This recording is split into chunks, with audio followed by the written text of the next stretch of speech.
O caso de Xoán Hermida, o que fora coordinador de Marea en Pontevedra, volve á palestra. O propio implicado deu esta mesma tarde información sobre o sucedido hai 7 meses na cidade.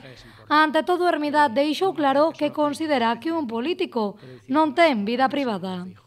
Eu son dos que opina que un representante público, neste caso non, pero bueno, que está no foco mediático, non ten vida privada. Por lo tanto, está expuesto á crítica necesaria por parte da opinión pública e dos medios de comunicación. Non existe vida privada máis alá dos temas escatológicos ou de morbo, que obviamente eso non veñen a cuento, non?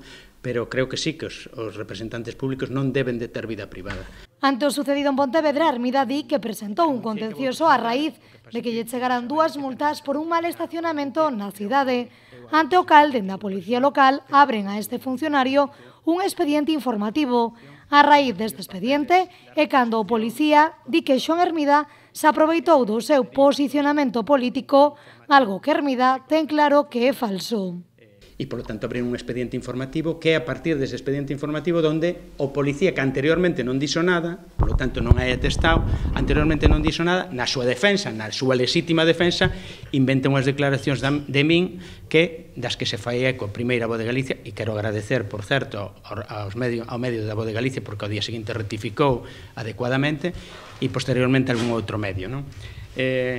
Insisto, seguramente, se se houberan posto en contacto comigo, ou xa non comigo, porque son parte interesada, sino directamente co jefe da Policía Local, houbera corroborado isto que estou dicindo, non?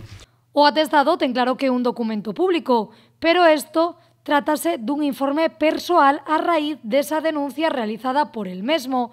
Por todo isto, considera que Lores se está convertendo no dirixente dun réxime soviético que persegue os seus rivais políticos.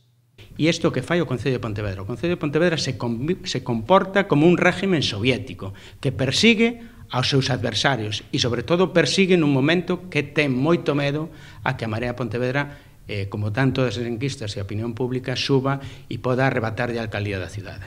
Por razóns éticas, Hermida ten claro que no caso de que dimita a deputada Paula Quinteiro, el presentará a súa renuncia, acollerá a acta de deputado no hemiciclo galego. Que a política sin ética non hai e debemos de poñer os estándares moi altos, porque así nos comprometimos.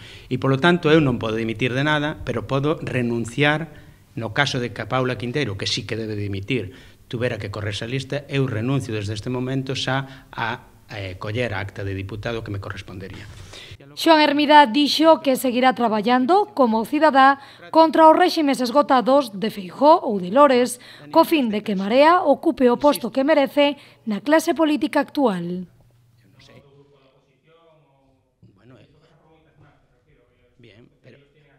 Correcto, pero igual que